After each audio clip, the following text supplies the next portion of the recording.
नमस्कार। आप ninth class का आप देख रहे होंगे गति चैप्टर जो 8 में है, उसका कुछ ऑब्जेक्टिव क्वेश्चन है, उनको आप देख लीजिए। निम्नलिखित में सदिश राशि कौन है? सदिश राशि कौन है? देखिए विस्थापन लिखा हुआ है। मैं अलग से वीडियो बना दूंगा सदिश और अदिश का, बट आप इसे देख लीजिए एक बार। और अगला क्वेश्चन है, निम्नलिखित में पहचानों की त्वरण का त्वरण का मात्रक कौन है?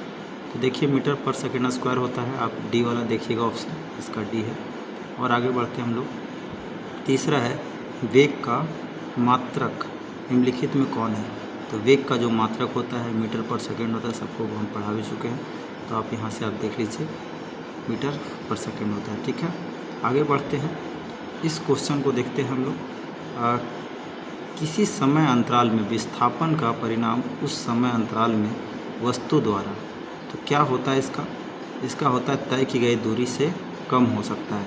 ठीक है, आगे बढ़ते हैं। सरल रेखीय पथ पर गतिशील कण t समय पर स्थित x है, तो x बराबर 2t बराबर इसका क्या होगा?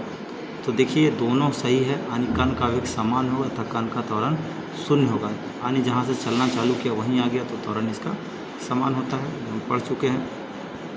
अगला क्वेश्चन सेम ऐसा ही है, इसी से रिलेटेड है, एक बार देख लीजिएगा। अब हम लोग 7th पे आते हैं। x बराबर टी स्क्वायर, तो t का मान जो है 1 दिया है, तो t3 से के बीच कण का औसत वेग होगा। ये बनने वाला क्वेश्चन है ना, इसको हम लोग बताएंगे आगे, न्यूमेरिकल है बनेगा ये।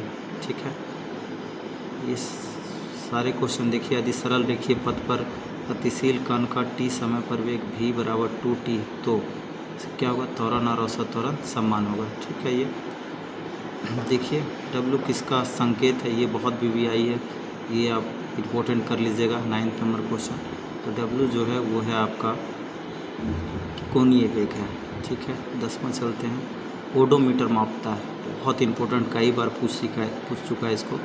ओडोमीटर मापता है, तो ओडोमीटर क्या नापता है भाई? तो आप देखिए क्या नापता है? दूरी नापता है। ठीक है, अगला क्वेश्चन की ओर चलते हैं हम लोग। 11 नंबर क्वेश्चन है, यदि किसी वस्तु का विस्थापन शून्य है तो उस वस्तु द्वारा तय की गई दूरी, तो ये बोला उसका क्या हो सकता है?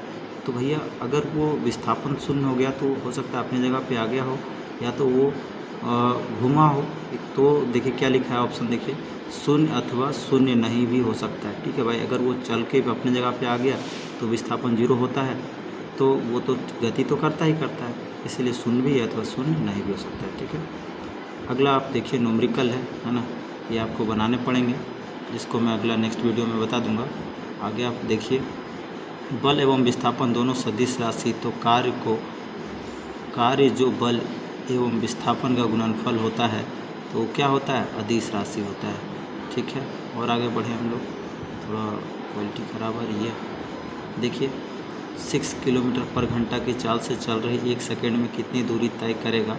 36 किलोमीटर पर घंटा है ना। ये 10 होगा, ये बनाने का है ना, इसको हम सलूशन करेंगे आगे।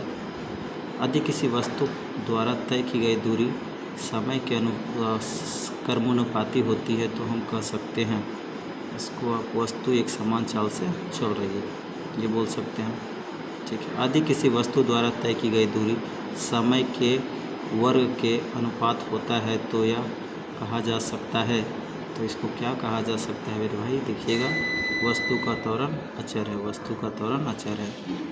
एक समान त्वरित गति में कण का गतिपथ हो सकता है, तो ये क्या हो सकता है? आप देखिए, सरल रेखीय हो सकता है या फिर परवलयीय हो सकता है। ठीक है, असमान वृत्तीय गति में त्वरण होता है, असमान, तो इनमें से कोई नहीं होगा, ऑप्शन ही नहीं है ना इसमें।